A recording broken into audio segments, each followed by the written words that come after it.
Thomas, il y a un webdoc sur les fameux week-ends d'intégration qui sont parfois un peu compliqués pour les jeunes. Un webdoc qui est sorti hier. Il y a les mesures de Najat Vallaud-Belkacem sur le harcèlement annoncées aujourd'hui.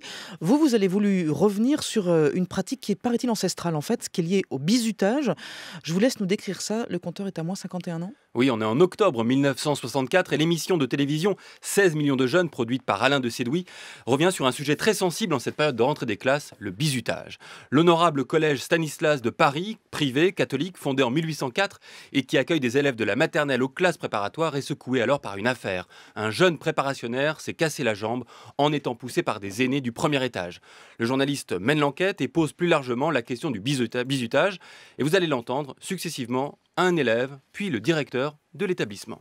Vous-même, vous êtes en quelle section? HEC. Bon, vous êtes un bisu? Ah oui, bien sûr. Qu'est-ce qu'on vous a fait comme visitage? Bon, pas grand-chose, les trucs habituels. Par exemple les chansons, le culage. Qu'est-ce que c'est un culage? Tout le monde sait ça, je sais pas, vous savez. Puis-je vous demander de me dire exactement ce qu'est un culage?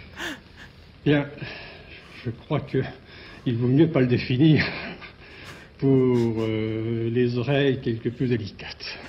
Alors, Nous n'avons pas les oreilles délicates, en tout Voilà. cas on a changé d'époque, allez-y. Et le culage n'a rien à voir avec les oreilles puisque c'est une pratique qui vise à frapper les fesses d'un élève, soi-disant coupable d'insolence ou de rébellion à coups de paillasson métallique, c'est sympa, ou de Oui. gros dictionnaires. Et c'est perçu à l'époque comme un bon moyen de connaître les autres.